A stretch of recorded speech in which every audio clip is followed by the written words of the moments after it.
एक बात, जब सुख नहीं लिखा है तो कितना भी प्रयास कर लीजिए,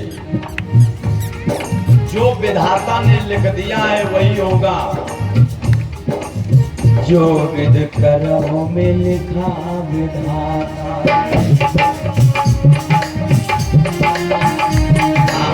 मिटाने वाला कोई नहीं, और वक्त पड़े पर गज भर कपड़ा देने वाला कोई नहीं।